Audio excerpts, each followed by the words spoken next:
Hello and welcome to the Book Station and welcome to a review of The Grownup by Gillian Flynn. So this story was originally published as a short story called What Do You Do in George R.R. Martin's anthology Rogues. Um, and it's a ghost story. So basically we follow this girl who works in a psychic shop giving hand jobs, um, masturbating men out the back as a sideline. But she's tired of doing this and she wants to be out there working in the psychic area of the shop because she feels like she has psychic powers. Um, and then one day her boss is doing something and a client comes in, Susan Burke, asking to see someone about the house that she lives in and her son. Um, and because her boss is busy, the main character um, jumps at the chance and offers her help instead. Um, and so the main character goes to this woman's house, and it's a very creepy, old-looking, dilapidated. It looks haunted, but all the inside has been ripped out and refurbished, and it's all modern and clean and nice looking and classy.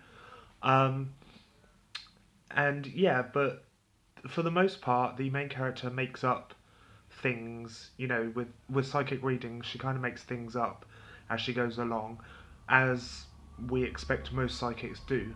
Um, so she doesn't really believe that anything's wrong, but she goes into this house and she feels something. She doesn't know what, but she feels something. And the woman of the house who asked for her help, Susan, says that her son Miles is slowly going crazy, and the house is making him crazy. Um, and Miles has a younger brother, Jack, who locks himself in his room and doesn't really speak or doesn't really interact with people.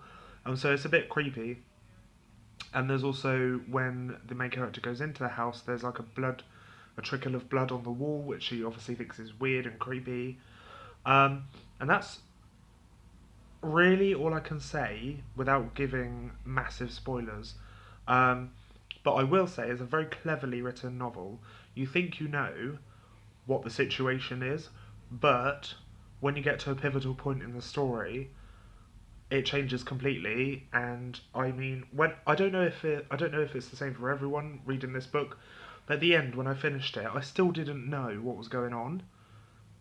If you know, you'll know what I mean if you read it.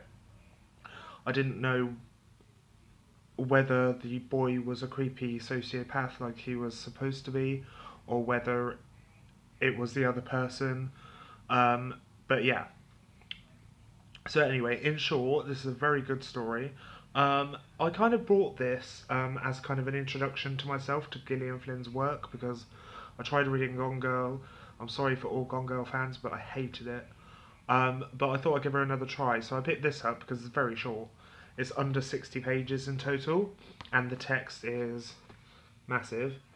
Um, and yeah, I really enjoyed it. I know this is a ghost story, but I really enjoyed it. And she doesn't really write ghosts; she writes more crime. And there's also an excerpt in the back here from Dark Places. It's about 4 pages of Dark Places, and I read that, and that actually sounded really good. And I've got Sharp Objects to read. So yeah, like I say, I wanted something to kind of get me into her writing, and I really, really enjoyed this. I really did. It was a well-rounded story for the amount of pages. It was good. I mean, in certain parts it felt a little bit rushed, but obviously she had to fit the story into a certain number of pages. But all in all, very clever, very well-rounded characters, good story, and yeah, I really enjoyed this. Um, so yeah, that is my review of The Grown Up by Gillian Flynn. Let me know if you've read this or if watching this review has made you want to read this. And if you do pick it up, let me know how you get along. Okay, thank you for watching. If you like this video, please give it a thumbs up. If you wish, you may subscribe, and I will see you again very soon. Goodbye.